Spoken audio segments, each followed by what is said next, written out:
Good morning, children. Stay safely at home. I'm starting the next chapter, gravitation. Now, what is gravitation? Newton first said that any two bodies in the universe, they attract each other with a force. That is known as the gravitational force.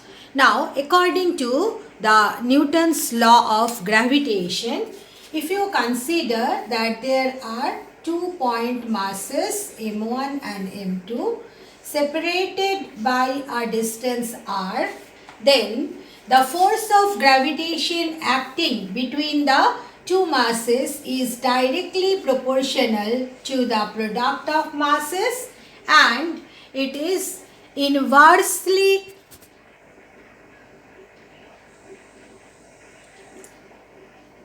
and the force is inversely proportional to the square of the distance between the two bodies. And Newton also said that the force acts along the line joining the centers of the two bodies. Okay, this one already you studied in 10th standard. I hope you can recall that. So if I combine these two, you can write the force acting between the two bodies, it is directly proportional to m1 m2 by r square. So F will be some constant into m1 m2 by r square. This constant we denote it by capital G, and it is known as universal gravitational constant. In the dimensional analysis chapter also you have done. So, big G is known as universal gravitational constant. Now, what is the value of big G? 6.67 into 10 to the power minus 11 Newton meter square kg to the power minus 2. Look at the G is equal to F into R square by M1 M2. So, it is coming Newton meter square kg to the power minus 2. This is the value of big G. So, regarding the gravitational force, you have to understand that it acts between any two bodies in the universe. So it acts between two protons, between proton electron.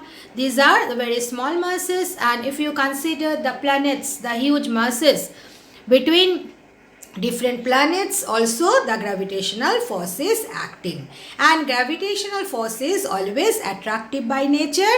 Gravitational force always act along the line joining the centers of the two bodies. Okay, so this big G, this universal gravitational constant, why it is known as universal gravitational constant? Because big G neither depend on the mass of the two bodies, nor it depend on the distance between the two bodies, nor it depend where the bodies are kept. The bodies may be kept inside a liquid, inside a gas, it does not matter. What is the nature of the intervening medium? Alright, and it is also not affected by the presence of the electric field, magnetic field, and so on. So the value of big G, capital G, universal gravitational constant, remains same for all the cases. That's why the name is universal gravitational constant. Okay, now at the beginning of the video, the board was out of focus. So I have focused it later on. So I hope now you don't have any problem, because whatever was written at the beginning, the same thing only you can see. So we have seen, according to Newton's law of gravitation, the force you can write it as G into m1 m2 by r square. Here you see, you know that force is a vector quantity, but we have not given any vector sign, so it is the magnitude of the force.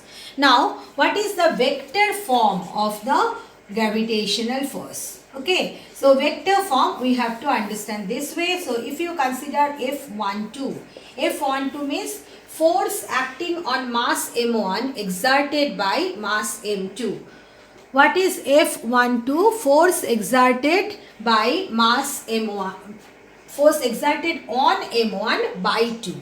So you see, you can write it as G m1 m2 by r square. This is the magnitude. But here you have to mention that magnitude of R12 means you are moving from 1 to 2. And magnitude of the vector R21 is equal to R. Okay, that you have to mention. Now just see that M1 get attracted to M2. So what is the direction from 1 to 2? So what will be the form R1 to 2? Is that clear? What is the direction of F12? M1 is attracted by M2. So what is the direction? Towards M2. Isn't it? So you have to write the unit vector R12. So if I ask you, then what is the force exerted on 2 by 1? The magnitude will remain the same, G m1 m2 by r square. But you see, m2 is attracted towards m1. So what is the direction along the unit vector r21? Okay, and you see, if you look at the expression, then also it is a trick that you see when it is f12, then also it is r12. But one point I am just reminding you, do not give this is a unit vector, do not write the entire vector r12, then it will be wrong, because if you write r12, then you have to change it to r cube.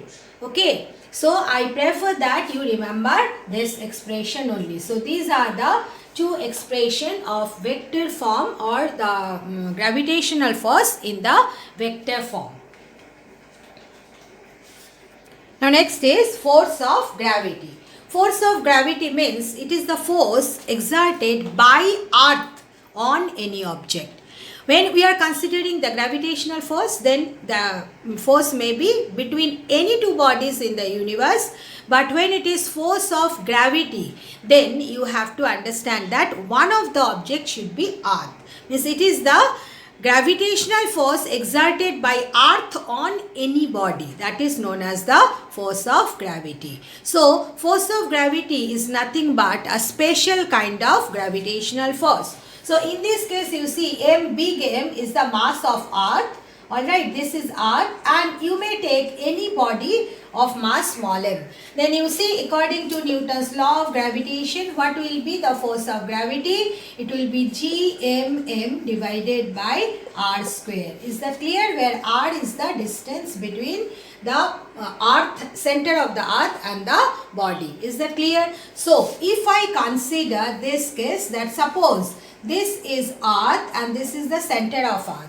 And then you see, this will be the radius of earth, and you have taken another body at a height h or at a distance h from the earth's surface. Then you see, what will be the force? It will be Gmm divided by r plus h whole square. What is the distance between the body and the center of earth? It is r plus h. Okay, so instead of smaller, you can write r plus h whole square.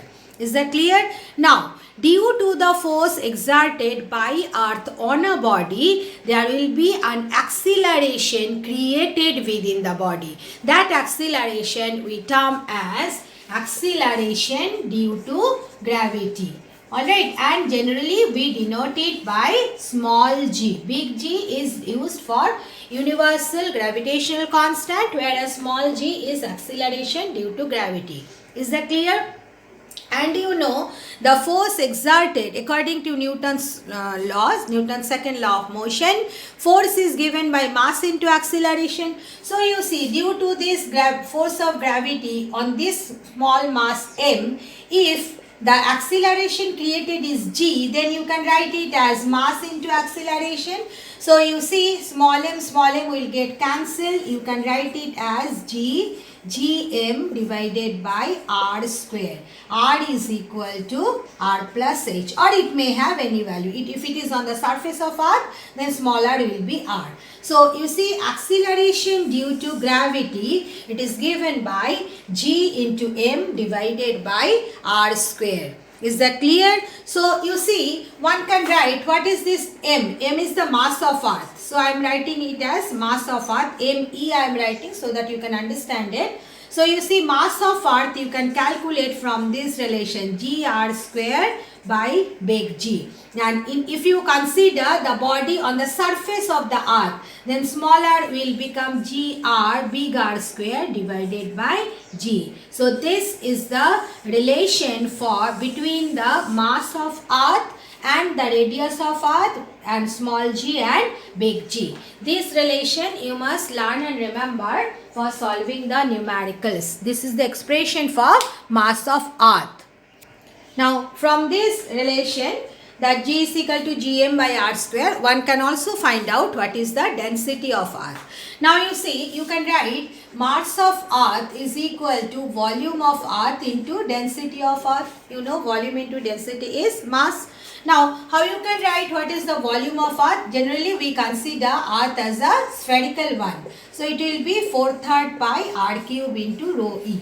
Is that clear? So, if you consider the expression for G, it was Gme divided by Re square.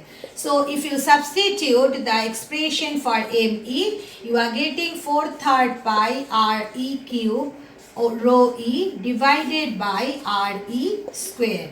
So, Re square and Re cube you can cancel. So, you see it is coming, rho e is coming 3 into small g 3 into small g into Re divided by 4 pi big G. So, this is the expression for the density of earth.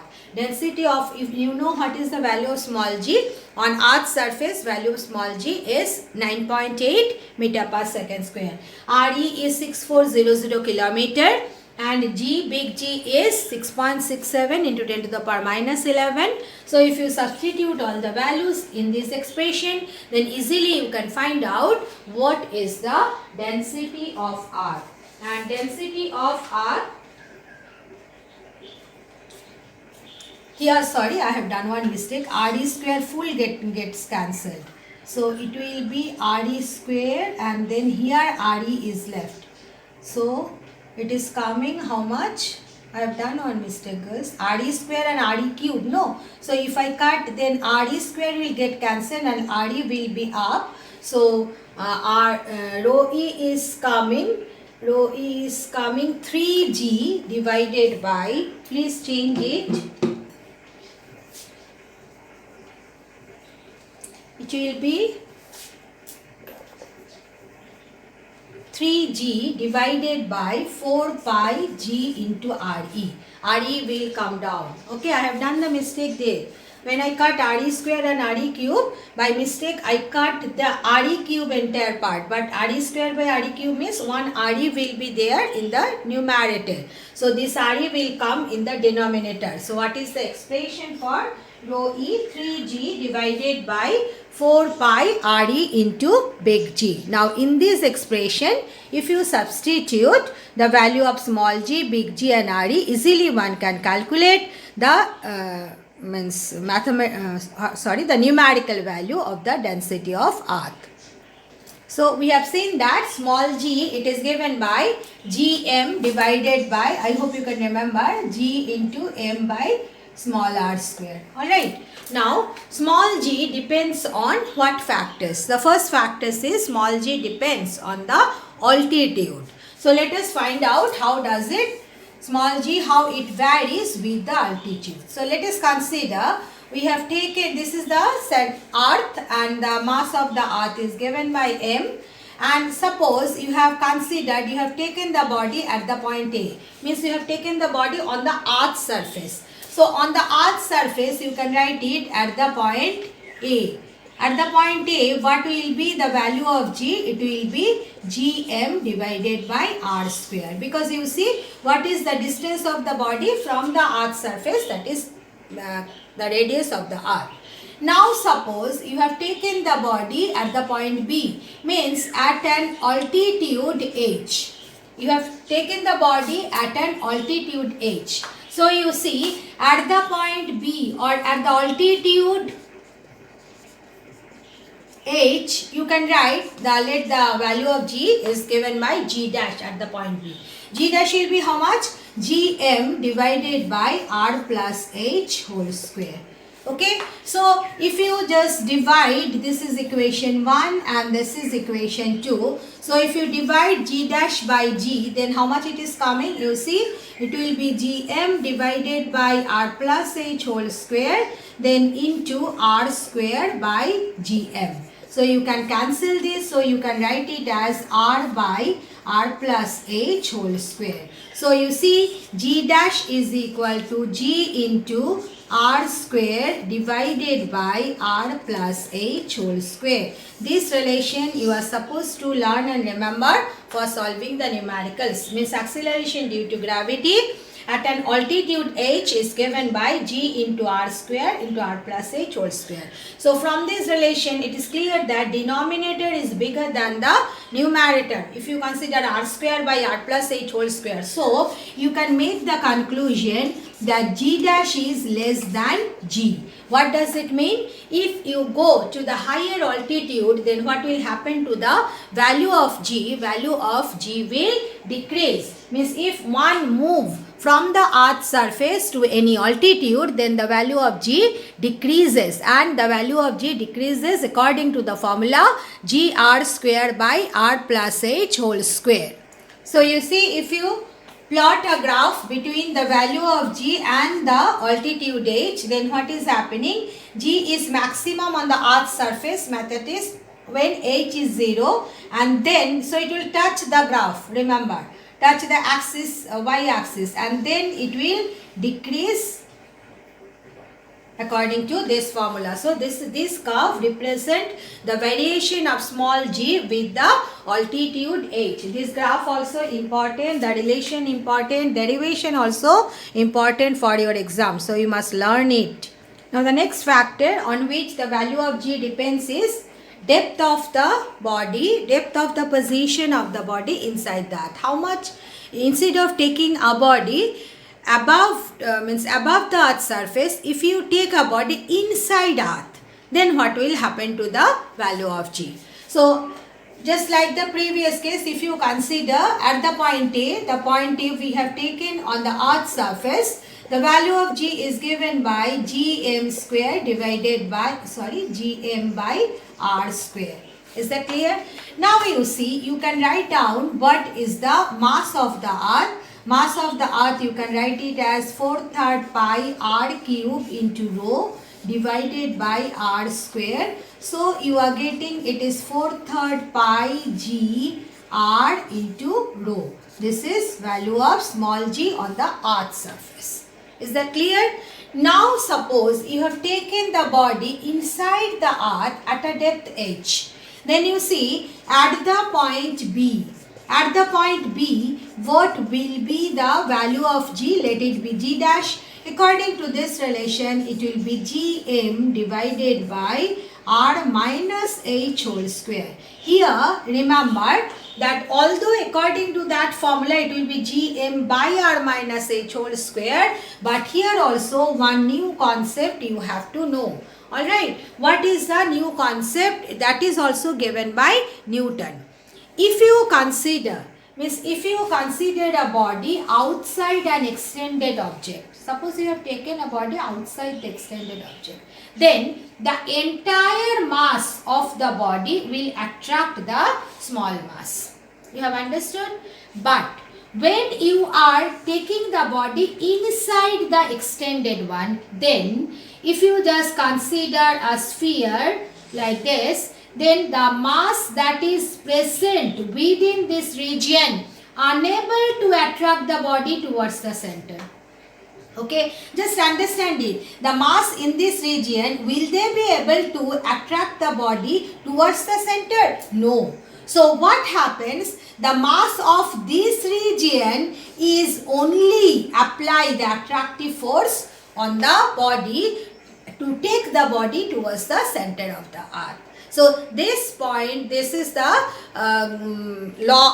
one law given by Newton only. This is the law of gravitation for extended body, law of attraction for the extended body. Means if you take a body within if you take a small body, if you take a particle, if you take a point mass within an extended object, then the effective mass that attracts the body towards the center of the extended one, it is given by according to this concept. Means if the body is here, then this mass will not be able to attract the body towards the center. Which portion will attract? Only the mass present here. So this is called the effective mass. So you see, when you have taken the body at the point B, then which mass of earth is responsible for exerting the attractive force? The mass within the sphere of radius r minus h. So just observe that here I have written m, the entire mass of earth, but here I have written m dash. What is m dash? M dash is the effective mass of earth, which is actually applying the gravitational force on the force of gravity on the small mass. Okay, so you see, according to this one, you can write m dash as 4/3 pi r minus h whole cube into rho. 4/3 pi r minus h whole cube is the volume of this portion, multiplied by the density will give you the effective mass m dash, divided by r minus h whole square. So what are you getting? 4/3 pi g then r minus h into rho. This is equation number 2. So if you consider a body inside the earth's surface, the main thing is that you have to remember the entire mass won't apply the force of gravity on the body. So if you divide equation 2 by equation 1, then what are you getting? G dash by G is equal to 4/3 pi G r minus h into rho divided by 4/3 pi G r rho. So 4/3 pi G rho you can cancel. So you are getting G dash is G into r minus h by r. So one can write it as G into 1 minus h by r. Either you can remember this way or you can remember this way also. So you see, from this relation it is clear that G dash is less than G. Okay, what does it mean? If you take a body inside the earth's surface, then also the value of G decreases. Now, what about at the center of the earth? If you consider at the center of earth, just look at the diagram. At the center of earth, what is happening? H and R becoming equal. So what will be the value of G dash? Value of G dash will be G into 1 minus 1 means 0. So at the center of earth, what is the value of acceleration due to gravity? At the center of earth, value of acceleration due to gravity is 0.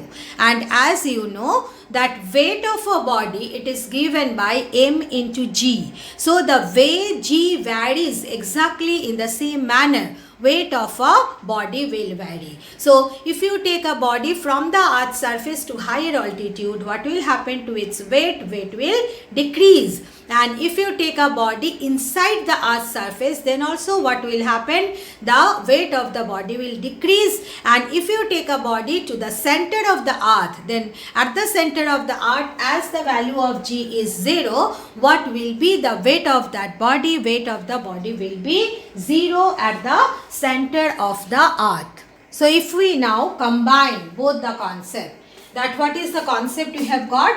On the surface of earth, the value of G is given by Gm by r square, that is maximum. If you go to the higher altitude, then G decreases. But G decreases according to this quadratic equation, r by r square, G into r square by r plus h whole square. Okay, dependence is quadratic. But if you consider that you are going inside the earth's surface, then it is G dependence is linear, r minus h by r. You see, there is no square. So at the center of the earth, what is the value of G? Value of G is 0. Then you see, if you take the body from the center to the surface, then what will happen? Value of G will increase.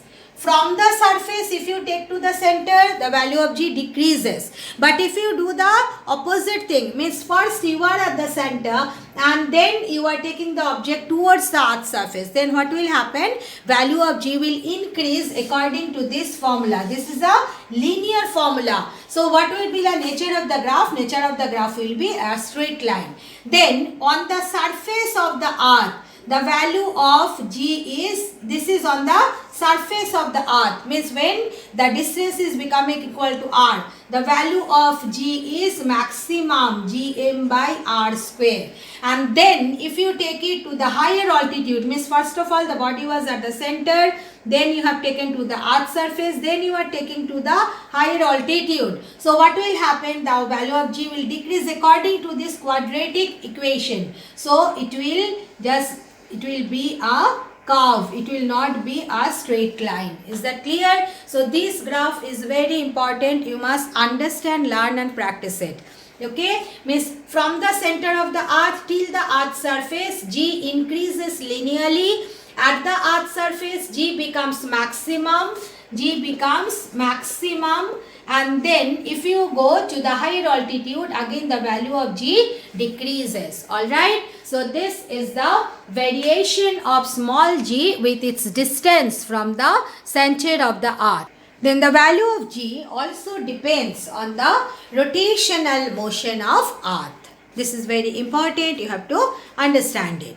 So you see, just consider when you are considering a body on the equatorial line. You know, this is the earth and earth is rotating around its axis. Earth is rotating like this. So if you consider a body at this point, then you see along with the earth, the body will rotate along this circle, isn't it? Because the earth is rotating like this. So if you consider the body here, it will rotate like with the earth. Now suppose you have considered the body at the point P at a latitude lambda. What you are considering, the body is not on the equatorial line, rather the body is on the earth surface at a latitude lambda. Okay, now you see when the particle is on the body is at the point P, it will rotate along with the earth on this circle, isn't it? So you see, you know that when a body rotates on a circle, then a centrifugal force acts on the body. So you see, centrifugal force, it will act along the body, on the body, radially outward. This is the radius of the circle on which the body is rotating due to the rotational motion of earth. So you see, the body will experience the centrifugal force F in this radially outward direction. So if you consider this is the latitude lambda, then you see this F will have a component F cos lambda along this direction, because this is also lambda. Is that clear? And the body is attracted towards the center of earth by the value mg. Isn't it? If you consider the body is at the point P, then it will be attracted towards the center of earth by the value m into g. Isn't it? So you see, what will be the weight of the body at the point P? It will be given by mg lambda. G lambda I am writing. You can write g dash also. Okay, I am writing g dash only. That is better. It will be mg minus f cos lambda. Is that clear? What will be the weight of the body at the point P? This is mg, but it is balanced or cancelled by f cos lambda, not entirely cancelled. So what is the resultant force?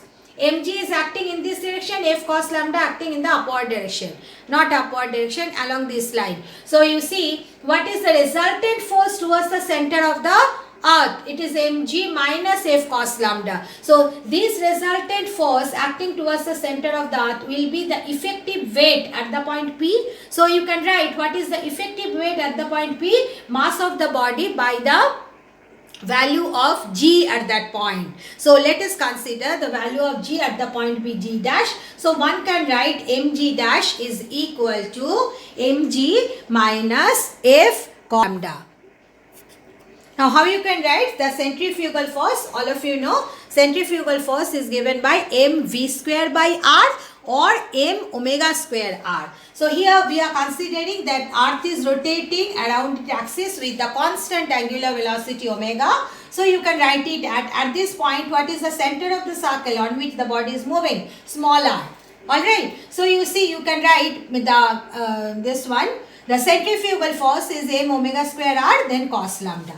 Again, you look at the diagram, this OP is the radius of the earth, big R, and this is small r. So small r by big R is equal to cosine lambda. Base upon hypotenuse is cosine lambda. So small r you can write it as big R cos lambda. So if you substitute small r in this relation, what you are getting? Mg dash is equal to mg minus m omega square r cos square lambda. So you can take m common from both the sides and you can cancel. So you are getting g minus omega square r cos square lambda. This relation, the derivation of this one is very, very important. So everybody should practice the drawing of the diagram and the derivation. And as we did, if you do not write anything, means what does A for? But if you show it properly on the diagram and draw the diagram properly, then also in the derivation you will get full marks. Alright. So you see how the value of G depends on the latitude. Latitude lambda, it is given by G minus omega square R cos square lambda. Now you see at the altitude, means if you consider the point at the means at the equatorial line, if you consider, I am not writing the name of the point there, means you are considering the point on the equatorial line. On the equatorial line, then you see what will be the value of G dash. On the equatorial line, lambda is 0, so cos lambda will become 1, so G dash is G omega square R, and it is minimum because you are subtracting the maximum value from the G, from the value of G on the earth surface. So G dash is given by G minus omega square R on the equatorial line, because on the equatorial line lambda is equal to 0. Now if you consider the point at the pole, what you are getting, just look at the diagram, lambda becomes 90 degree. If you take the point P here, what will be the value of lambda? Lambda is 90 degree. So as if you consider lambda 90, cos lambda will become 0. So what will happen? G dash is equal to G, means it is maximum. So how the value of G gets affected by the rotational motion of earth? According to this formula, and according to this formula we are also getting this concept that on the equatorial line the value of G is minimum and is given by G minus omega square R, whereas at the pole the value of G is given by this relation, G dash is equal to G minus 0, because lambda is 90 degree and cos 90 is 0, and G dash is becoming maximum at the pole. So this is the way the value of G gets affected by the rotational motion of earth. Once again I am reminding, effect of latitude derivation is very important for your exam. Please learn it, practice it at home. Thank you girls.